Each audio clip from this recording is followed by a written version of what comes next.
Today I fucked up by taking a bath for the first time in years. Background: 1. I'm a shower gal. The last time I took a bath was when I was sick, years ago. 2. I am a teacher under copious amounts of stress from this lovely school year. The FU. Today, after a particularly stressful day teaching, I decided I needed to do some self-care. I went to Ulta and was browsing and I stumbled upon the bath bomb section. In my head I thought, why not? Baths can't be that bad. I always see people in movies relaxing in a bath. Let's give it a try.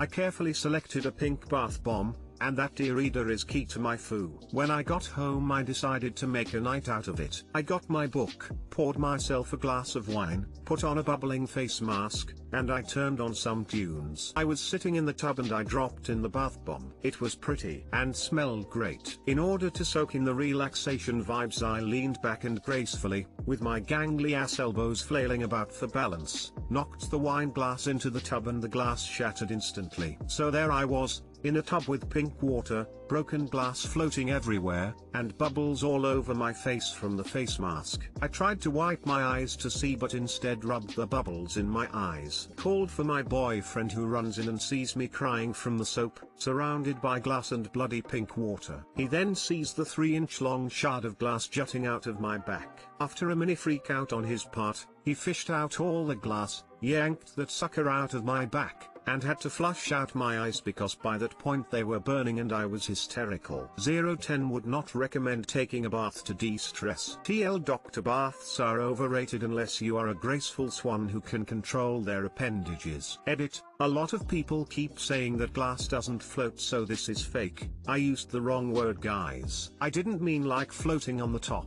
but rather mixing in with the water / flowing around any time I moved. My movement stirred it around. Sorry for the confusion.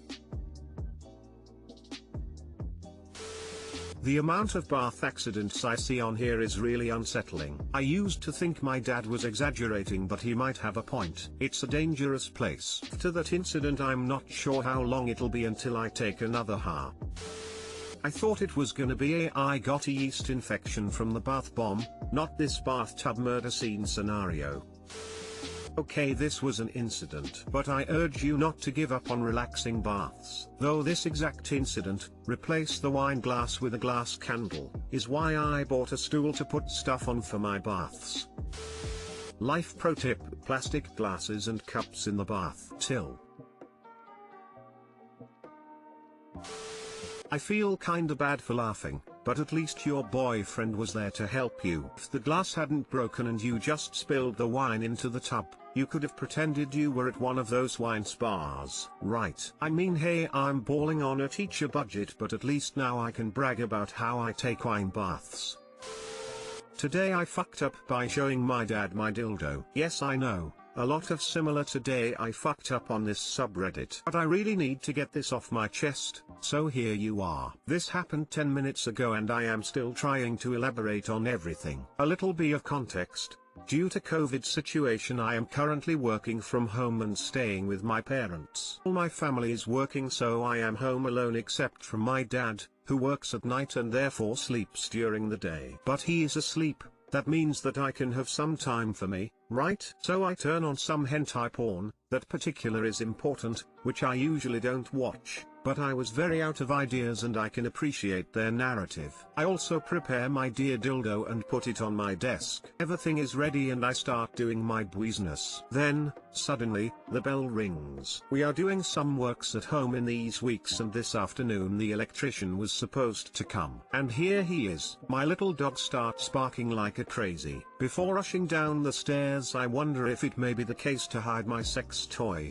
but I say to myself, who is ever going to come in my room? Or me? Little did I know. So I open the door, try calming down my dog, show the electrician where he needs to work, and then try again to calm down my crazy barking dog. She usually isn't that annoying, but lately she became blind and barks all the time. When she finally stops to bark I decide to go back to my room. As I approach the door I see my dad exiting my room. I instantly died inside. He mumbles something about the dog waking him up. damn. He then came to my room because my window is on the street so he could see if the electrician arrived. Unfortunately, just right beside the window there is my desk, with this big colorful dildo on top of it and a hentai porn video paused. At least I could have blocked my phone, right? It happens to be a new phone, and I am still learning to use it. In the rush I also forgot to block my phone.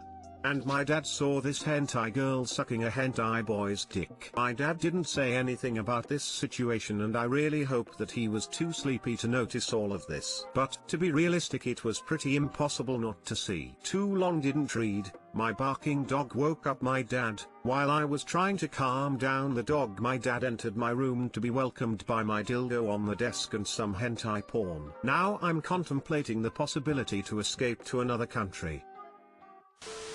He went back to his room, laid back down in bed. Then just as he closed his eyes was like, wait a minute. This makes me laugh so much and at the same time makes me feel so bad. What a strange combination of feelings. If I was your dad, it's unlikely I'd be able to register anything other than the window before my second cup of coffee. Besides which, my someone else's problem field would take care of it. I wouldn't worry about it. I expect your dad will act as if nothing whatsoever happened except he didn't see the electrician from the window. Thank you. All these comments are making me feel a little better. I mean, it's better than when my mom saw my custom-made collar my BF bought me left out, asked what it was, and proceeded to bark at me as I shoot her out of the room. But I'm still dying inside from that one.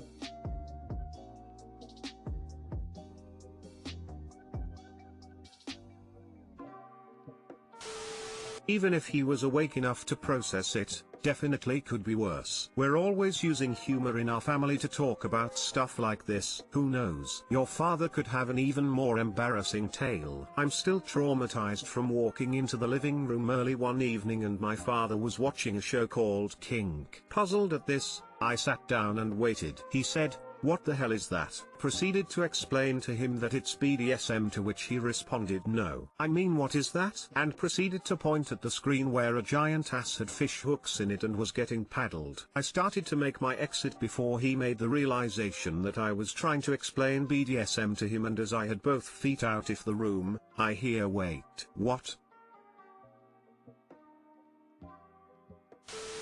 Well, as a dad, I've seen my kids with all kinds of things and I have learned to ignore and walk away. Everyone masturbates and most everyone looks at porn. I've always acted stupid or ignorant.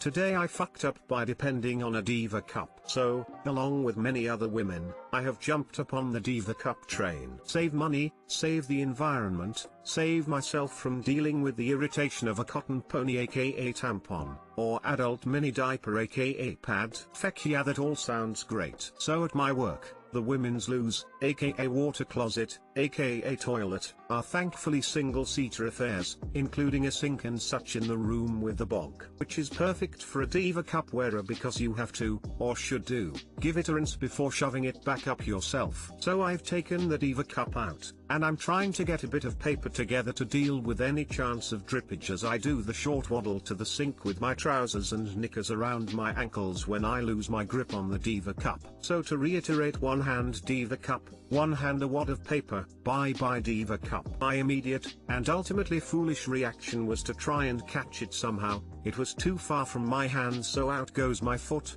and the other foot as well, because of the aforementioned trousers etc. Did I catch it? Well, I got a hold of it with my foot and changed its trajectory so that instead of maybe bouncing away from me, it was now spinning through the air on its way towards the wall, creating a veritable flying pinwheel of blood spatter. Meanwhile, I have upset my own balance and go crashing to the floor. It got on me, it got in my hair, it got on my blouse, it got on my shoes, trousers, knickers. The floor, walls, sink, mirror, a bit even made it onto the ceiling. Now, it's not a lot of blood, so it's not like it was that scene from Carrie, but it was a not insignificant amount either, a bit like the first stroke or two of a Jackson Pollock. So now I have a bona fide mess on my hands. I am not going to put a floor diva cup back in without some serious washing. My employer supplies an unstopped tampon dispenser in each restroom, super helpful /s. I have to get back to work sharpish, What do I do? Well, thankfully COVID has helped immensely there, because while we do still have to come into work, it is only 1 day a week, the rest are work from home.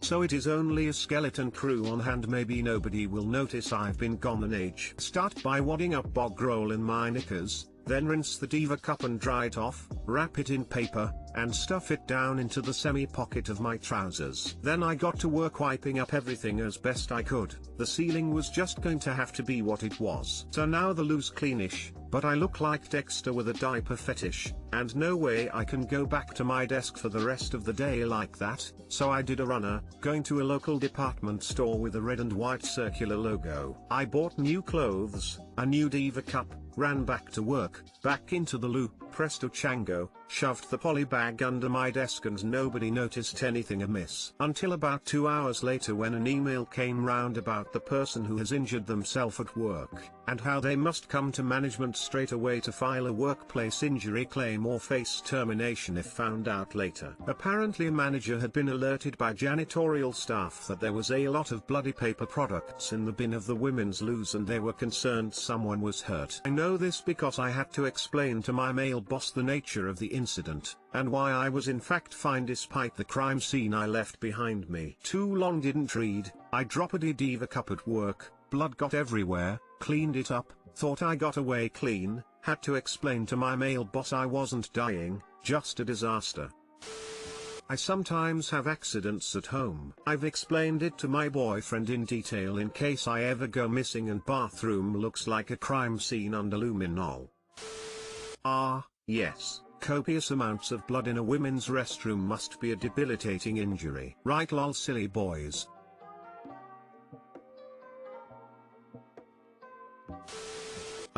Dump it in the toilet before carrying it to the sink. Seriously, this way seems so much harder and unnecessary. Plus, one of the best parts of a diva cup is you don't have to empty it in the middle of the day unless you have a crazy heavy flow. I empty mine once in the morning, once when I get home from work, and once before bed. Always empty it at home. Please next time dump that sucker down the toilet. Then if you drop it, there's very little chance of splashback. Also, you totally don't need to wash it out every time. Empty it and pop it back in when using public toilets. Why didn't you just empty it into the toilet? My bathroom at home has me awkwardly staring at myself when I take a poo, but I still empty the cup into the toilet. I dropped it once, and it was my overnight cup. Never again did I try to waddle.